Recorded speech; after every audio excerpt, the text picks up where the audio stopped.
ഞായറാഴ്ച കൊല്ലം, ആലപ്പുഴ ജില്ലകളിൽ വൈദ്യുതി മുടങ്ങും. ഇടപ്പോൺ 220 kV സബ്സ്റ്റേഷനിലെ പുനരുദ്ധാരണ പ്രവൃത്തികളുടെ ഭാഗമായി ഇടപ്പോൺ കായംകുളം 110 kV ലൈൻ ഓഫാക്കുന്നതിനാലാണ് കായംകുളം ഓച്ചിറ സബ്സ്റ്റേഷനുകളിൽ നിന്നുള്ള എല്ലാ 11 kV ഫീഡറുകളിലെയും വൈദ്യുതി വിതരണം പൂർണ്ണമായും മുടങ്ങുന്നത്.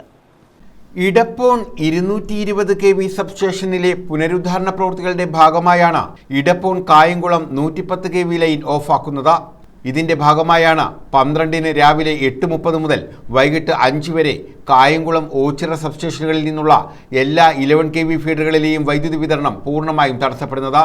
Kayamkulam town, Krishnapuram, Koprapura, spinning mill, Kariyilakkulangara, Eruva, Mavilethu, Perumpally, Muthukulam, Kandallur, ദേശീയപാത, ചൂളത്തെരുവ്, അമൃത, ഓച്ചിറ ടൗൺ, ദേവികുളങ്ങര, അഴീക്കൽ, ക്ലാപ്പന, ചങ്ങൻകുളങ്ങര എന്നിവിടങ്ങളിലാണ് വൈദ്യുതി പൂർണ്ണമായോ ഭാഗികമായോ തടസ്സപ്പെടുന്നതെന്ന് KSEB അധികൃതർ അറിയിച്ചു. News bureau, Kayamkulam.